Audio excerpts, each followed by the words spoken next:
बिस्मिल्लाहिर्रहमानिर्रहीम। अस्सलाम वालेकुम। आज हम बनाने लगे हैं मसूर की दाल। तो एक पाव मैंने मसूर की दाल ले ली। तो अब हम इसको भिगो देते हैं।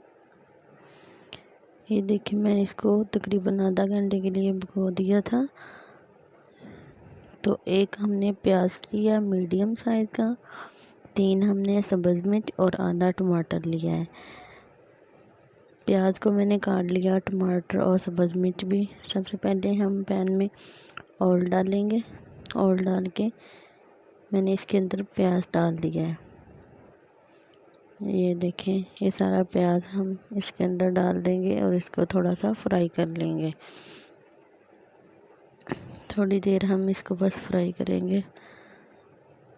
हम इसके अंदर और कोई मसाला वगैरह ऐड नहीं करेंगे, बस हम सब्ज़ मिर्च और टमाटर और नमक ऐड करेंगे। तो ये देखें, ये थोड़े से ब्राउन हो गए हैं। तो मैं इसके अंदर सब्ज़ मिर्च और टमाटर जो है वो ऐड कर देती हूँ। ये देखें, ये मैंने इसको ऐड कर दिया और अब हम इसको थोड़ी देर भूनेंगे। 1 से 2 मिनट हम इसको भून लेंगे। और ये नमक, हल्दी, धनिया और थोड़ा सा हमने पिसा हुआ मसाला लिया है। 1/2 टीस्पून ही मैंने नमक और 1/2 टीस्पून ही हल्दी और 1/2 टीस्पून ही धनिया और 1/2 टीस्पून ही गरम मसाला लिया था। तो ये सारा मैंने इसके अंदर डाल दिया और इसको हम 2 मिनट के लिए ढक्कन दे के रख देंगे।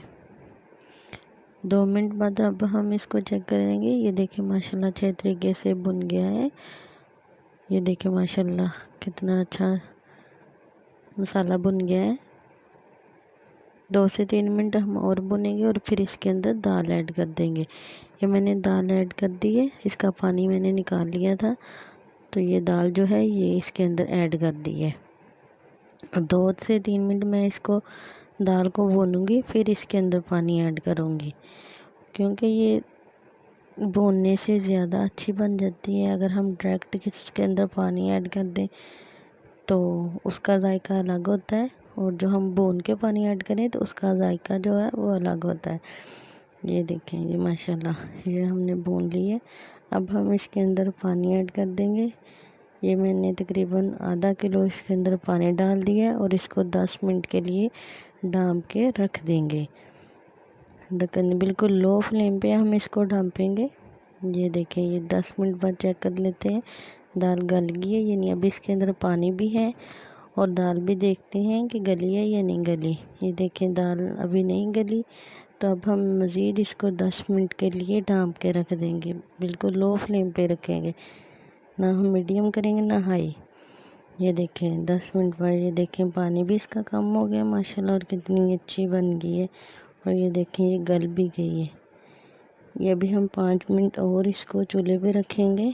और अब हम इसके अंदर सब्ज़ धनिया ऐड कर देते हैं। ये देखिए माशाल्लाह कितनी अच्छी बनी है। अगर आपको ये आसान सी रेसिपी पसंद आई हो तो इसको लाइक, शेयर और सब्सक्राइब ज़रूर कीजिएगा और इसको बनाइएगा, एंजॉय कीजिएगा। अल्लाह हाफिज़।